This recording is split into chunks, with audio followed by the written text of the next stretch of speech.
Good morning, coffee fans. It's Sunday morning. It's day 8. Now, full disclosure, it's not actually Sunday morning. It's still Saturday night here because we're still in the middle of a big storm and I can't guarantee that I'm going to have power by the morning to upload a video. So this is kind of a safety early recording here. So what have we got for Sunday?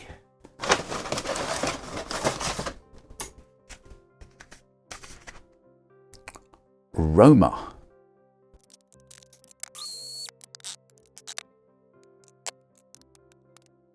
So then Roma, it says, savour every sip of our Roma coffee with its bold and smoky flavours and deep complex aroma that culminates in a satisfying robust finish.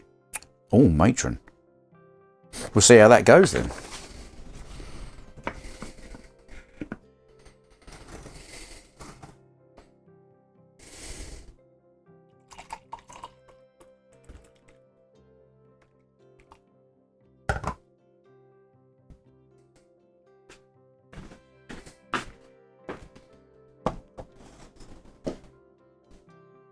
Hello.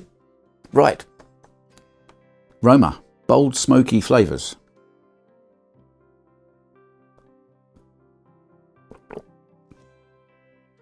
Oh yes, that is a bold flavour. That comes in and goes, hello, I'm coffee, really quickly. Yeah, and smoky, yes. Bold smoky flavours. We'll leave the robust finish out. Just a quick thank you to all the lurkers. I did yesterday call out the lurkers and say, pop in, leave a comment and say hello, and a lot of you did, so hello and thank you, and hopefully when I do other videos you'll comment a bit more as well, because it's nice to have that interaction. So what is today's car?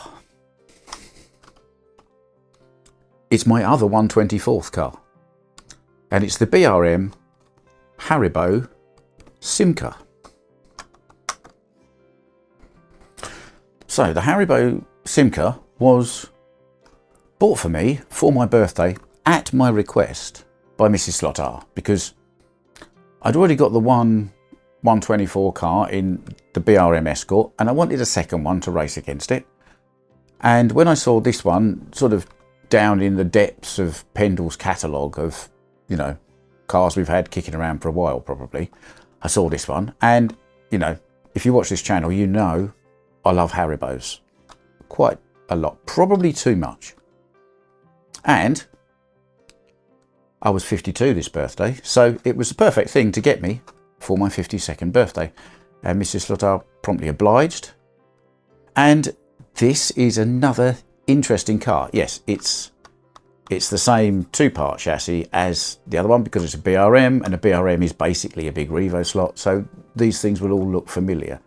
The difference and the quirk on this one is it has rear camber. You remember the Mark 1 Escort had front camber. This doesn't, this has straight wheels. But these cars did race with quite a lot of rear camber when they raced because they were rear engined, and that was the setup that they found worked. Now, in order to do that in this, they've put in this kind of brass universal joint here, which has a piece of clear plastic around it. Now, don't be tempted to take the clear plastic off. If you do, all the little bits will fall out because it is a retainer. And it also restricts an amount of movement in that joint in the axle as well. Does it make a lot of difference to the handling? I don't know. You can get some bits to convert this to being straight and having no camber at all and just a straight rear axle on there. I don't know if I'd do that. It runs all right. I mean, it runs quite nicely. It does, you know, it's happily worn the tyres into a more conical shape. For a very top-heavy car, and it is a very top-heavy car, it handles pretty well. It doesn't want to de-slot. I mean, there's quite a lot of weight in here, so they don't tend to. They're more of a spin-out kind of a thing. But it's quite stable. It's quite competitive on this track with the Mark 1 Escort, because they both run as analog.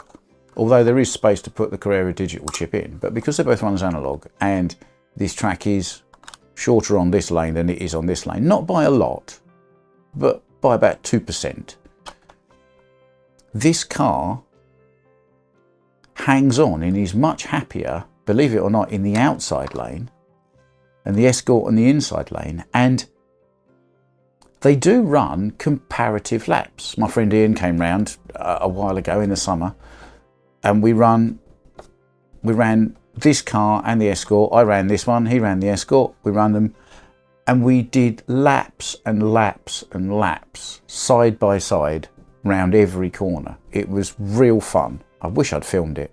Shame I didn't. But yes, I really do enjoy this car. As with all of these in these videos, I've been, you know, running them around before I do the video just to remind myself a little bit more of them. And yeah, this car it's a lot of fun. It's very big. It looks a bit odd on the track, and I think probably because it sticks out and it's white, it almost looks bigger. But yes, lots and lots of fun. Really do enjoy that. There's a blue Haribo one as well, which I may get at some point.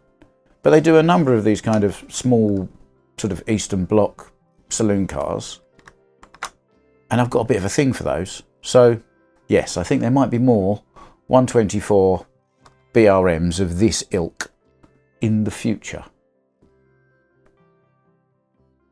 Right, so coffee time again, because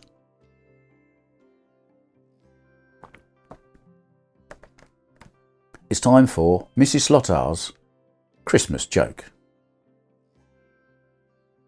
Where do polar bears vote? The North Pole. I'm still not convinced that's a Christmas joke. There's a whole, is it Christmas or is it winter joke? That's a discussion. See you tomorrow.